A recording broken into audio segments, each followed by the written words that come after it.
Deuteronomy chapter 32. Give ear, O ye heavens, and I will speak, and hear, O earth, the words of my mouth. My doctrine shall drop as the rain, my speech shall distill as the dew, as the small rain upon the tender herb, and as the showers upon the grass. Because I will publish the name of the Lord. Ascribe ye greatness unto our God. He is the rock, his work is perfect, for all his ways are judgment.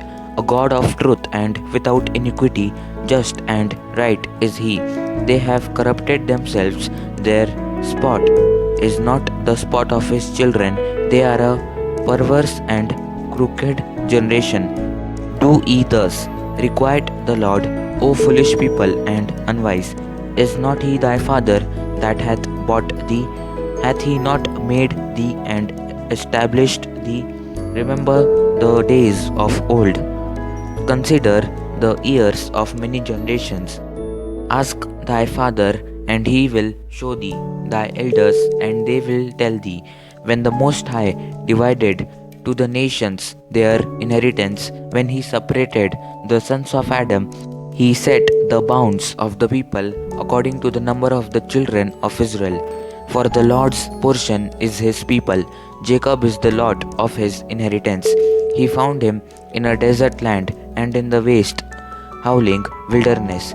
He led him about, he instructed him, he kept him as the apple of his eye, as an eagle stirreth up her nest, fluttereth over her young, spreadeth abroad her wings, taketh them, beareth them on her wings. So the Lord alone did lead him, and there was no strange God with him. He made him ride on the high places of the earth, that he might eat the increase of the fields. And he made him to suck honey out of the rock, and oil out of the flinty rock, butter of kine, and milk of sheep, with fat of lambs and rams of the breed of Bashan, and goats, with the fat of kidneys of wheat. And thou didst drink the pure blood of the grape. But Jeshurun waxed fat and kicked. Thou art waxen fat, thou art grown thick, thou art covered with fatness. Then he forsook God which made him, and lightly esteemed the rock of his salvation.